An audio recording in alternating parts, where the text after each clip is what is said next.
시청자 여러분 안녕하십니까? 블록체인 전문 뉴스 MBN B뉴스 시작합니다. 먼저 첫 번째 크립토 이슈 취재 기자와 짚어보겠습니다. 네, 안채린 기자 어서 오세요. 자, 바로 어제죠. 14일 국민의힘 정책위원회 주최로 디지털자산특별위원회 제4차 민당정 간담회가 열렸는데요. 아무래도 이 FTX 사태를 지금 겪고 있다 보니까 주로 이 소비자 보호에 대한 얘기가 많이 나왔을 것 같습니다. 구체적으로 어떤 얘기가 오고 갔나요? 네, 우선 투자자 보호 제도를 마련한 후에 디지털 자산 시장 진흥에 나서겠다는 이야기가 오갔습니다. 우선 디지털 자산법을 대표 발의했던 국민의힘 윤창현 의원은 해당 법안은 진흥이나 상장 규정을 제대로 집어넣기 전 단계에서 먼저 거래법 개정으로 집어넣고 나서 기본법을 개정하는 두 단계로 접근했다고 했습니다. 윤 의원은 이용자 자산 보호, 불공정 거래 금지 등 불공정 거래 규제에 집중한 법안을 먼저 만들자고 했는데요. 우선 투자자를 보호하고 이후에 진흥 방안을 다루는 기본법을 별도로 제정하겠다는 겁니다. 정부 측에서도 이런 단계적 입법 방향에 동의했습니다. 김소영 금융위원회 부위원장은 새로운 기술을 받아들일 규제 탄력성, 소비자 보호를 위한 동일 규제 원칙 등을 종합적으로 고려해서 투자자가 안심하고 투자할 수 있게 입법적 노력을 기울이겠다고 했습니다. 또한 김 부위원장은 이용자 보호의 시급성을 고려할 때 국제 기준을 무작정 기다리기보다는 최소한의 규제를 우선 마련하고 이를 보완해 나가는 것이 효과적인 대안이 될 것이라고 말하기도 했습니다. 여기 윤 의원의 법안을 보면 불공정 거래 규제에 집중했다. 뭐 이런 표현이 나오는데요. 여기서 말하는 불공정 거래라는 게 어떤 건가요? 네, 우선 윤창현 의원이 얘기하는 디지털 자산법을 살펴보면요. 불공정 거래를 미공개 정보 이용, 시세 조종, 부정 거래 행위 등으로 규정하고 있습니다. 여기서 미공개 정보 이용이란 내부자가 회사 기밀 사항을 이용해서 디지털 자산을 매매하거나 그것을 제3자에게 알리는 것을 말합니다. 또한 시세 조종이란 많이들 알고 계실 텐데요. 디지털 자산 가격을 인위적으로 올리거나 내리는 것, 또 고정시키는 것을 모두 포함하는 개념입니다. 또 부정거래 행위란 디지털 자산의 매매나 거래와 관련해서 부정한 수단이나 계획 등을 사용하거나 주요한 상황을 거짓으로 기재하는 등의 방법으로 재산상의 이익을 얻고자 하는 행위를 말합니다. 여기에 해당하는 국내 사례가 뭐가 있는지 살펴보면요. 최근 금융정보분석원이 김치코인, 즉 한국산 디지털 자산을 국내 대형 거래소에 상장시킨 뒤 해당 코인을 직접 사고 팔면서 시세를 조작한 디지털 자산 발행사 두 곳을 적발한 바 있죠. 상장 이후 1년간 이뤄진 코인 거래의 최대 80%가 발행사가 직접 사고 판 것으로 밝혀져서 시세 조정이라는 비판을 피할 수 없었습니다. 최근 FTX 사태 또한 이와 비슷하죠.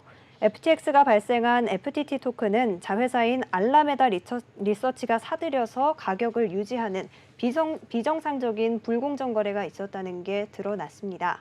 현재는 이 같은 행위를 적발해도 처벌할 수 있는 규정이 명확하지 않기 때문에 디지털 자산법을 통해 불공정 행위를 규정하고 투자자를 보호하고자 한 겁니다. 김감래 자본시장 연구위원은요. 최근 FTX 사태는 디지털 자산 이용자 보호가 허술한 경우 대규모 인출 사태가 발생해 시장이 붕괴할 수 있는 위험이 있다는 가능성이 현실화한 사례라고 설명하기도 했습니다. 네, 이렇게 우리나라가 법안을 마련하려고 노력하고 있는데 해외에서는 이 디지털 자산 규제와 관련한 움직임 어떻게 되고 있나요?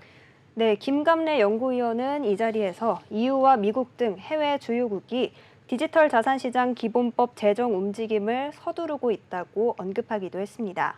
실제 FTX 사태 이후 각국에서 디지털 자산 시장에 대한 규제를 가해야 한다는 목소리가 커지고 있습니다.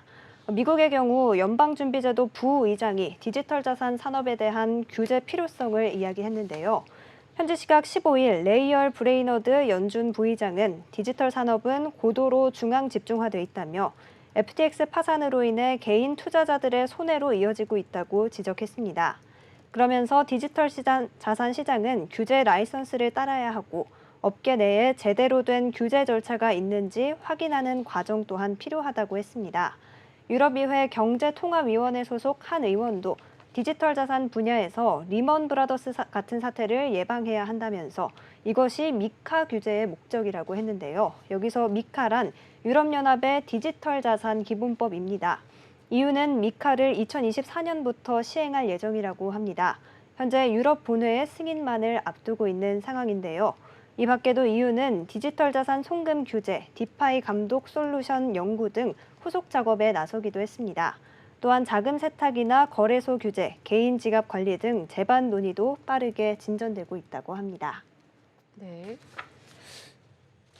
네, 자, 이러한 디지털 자산 규제안을 두고 투자자 보호 외에도 또 그 밖에 긍정적인 효과를 낼 수 있다 이런 시각이 있는데 구체적으로 어떤 내용인가요? 네, JP 모건 측에서 발표한 내용인데요. JP 모건은 FTX의 붕괴 소식이 디지털 자산 회의론자들에게 힘을 실어주고 있기는 하지만 역설적으로 디지털 자산의 제도적 채택을 지원할 수 있다고 설명했습니다.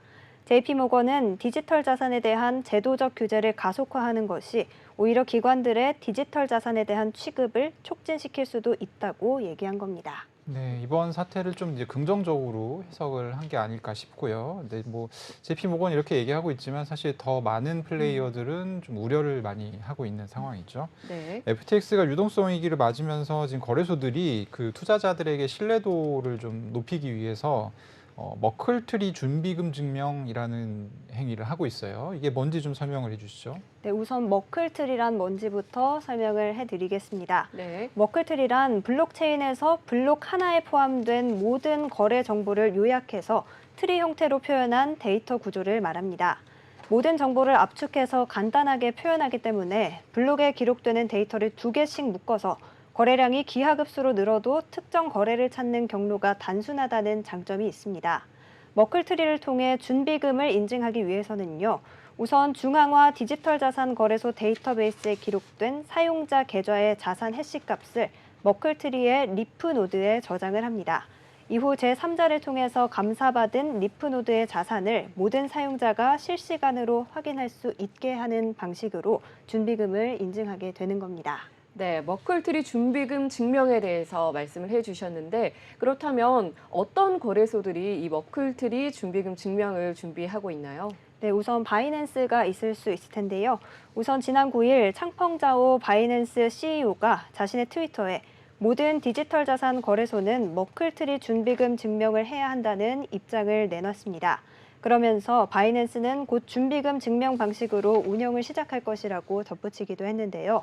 바이낸스에 이어 게이트.io, 후오비 등 10개 거래소들도 머클트리 준비금 인증서를 게시하겠다는 성명을 발표했습니다.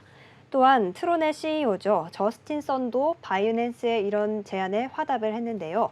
저스틴 선은 폴로닉스와 후오비 글로벌이 이전에 머클트리 준비금을 증명한 바 있다면서 이번 창펑자오의 제안에 따라 우리는 세 번째로 준비금 증명을 하려 한다.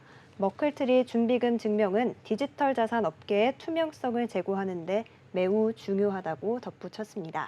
네. 예, 이런 머클트리를 활용해서 준비금 증명을 하면 그 좀 투명하다 뭐 이런 부분들을 좀 보장받을 수 있나요? 실질적으로 좀 어떻습니까? 네, 사실 업계에서는 그렇지 네. 않다는 평가도 나옵니다. 네. 디지털 자산 파생 상품 거래 플랫폼 DYDX의 설립자 안토니오 줄리아노는 바이낸스의 준비금 증명이 거래소의 재무를 확인하는 데 필요한 모든 정보를 제공하지는 않는다고 말했습니다.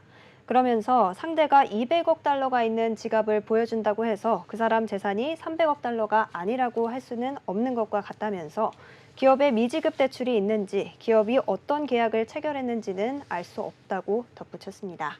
네, 자, 마지막 소식 살펴보겠습니다. FTX 사태 이후에 제2의 FTX 사태를 막아야 한다라는 목소리가 여기저기서 나오고 있습니다. 이에 대해서 우리나라 금융당국이 자기 발행 코인에 대해서 전수조사에 나섰다고 하는데요. 대표적으로 이 자기 발행 코인, 전수 대상이 되는 코인은 어떤 게 있나요? 네, 대표적으로 페이코인과 위믹스 같은 게 조사 대상이 될 것으로 보입니다. 국내 거래소에 상장된 자기 발행 코인들의 현황과 거래소별 리스크 관리 대책을 점검해서 이런 일이 또 생기는 걸 막겠다는 취지입니다. 오늘 한 매체의 보도에 따르면요. 14일 금융위원회 산하 금융정보분석원은 국내 신고 수리를 마친 40여 개 디지털 자산 사업자에 대해서 국내 유통 자기 발행 코인 관련 리스크 전수조사를 진행한다고 합니다. 금융당국에 따르면 국내 유통 중인 해외 코인 거래소의 자기 발행 토큰은 FTT 외에도 바이낸스 코인, 크립토닷컴 코인, 후오비 토큰 등이 거론되고 있습니다. 또 자체 생태계나 네트워크, 플랫폼을 갖추고 매매와 유통이 가능한 형태로 코인을 발행한 곳도 있는데요. 대표적으로 네트워크 코인이나 제미니 달러 등도 언급이 되고 있습니다. 국내 코인들 중에서는 다날의 페이코인과 위메이드의 위믹스가 자기 발행 코인으로 분류가 됐습니다. 앞서 언급된 코인들은 대부분 업비트, 빗썸 등을 비롯한 국내 거래소에 상장돼서 유통 중인데요. 만일 당국이 자기 발행 코인의 해석을 좀 더 포괄적으로 한다면 상품 가치에 대한 권리의 이전 혹은 저장 수단으로 쓰이는 대다수 이른바 유틸리티 코인이 포함될 가능성도 있다는 분석이 나옵니다. 한편 업계에서는 위메이드의 위믹스 외에도 넷마블의 마블엑스, 네오위즈 홀딩스의 네오핀, 컴투스 그룹의 엑스플라 등 다른 게임 업체들이 발행한 토큰도 조사 대상이 될지 관심이라고 합니다. 네, 이번 사태로 우리 금융당국이 자기 발행 코인의 위험성에 대해서 좀 체감을 한 것 같아요. 그래서 이렇게 전수조사도 한 것 같은데 그만큼 좀 조속한 대처 방안도 함께 나왔으면 좋겠네요. 네, 오늘 말씀 여기까지 듣겠습니다. 감사합니다.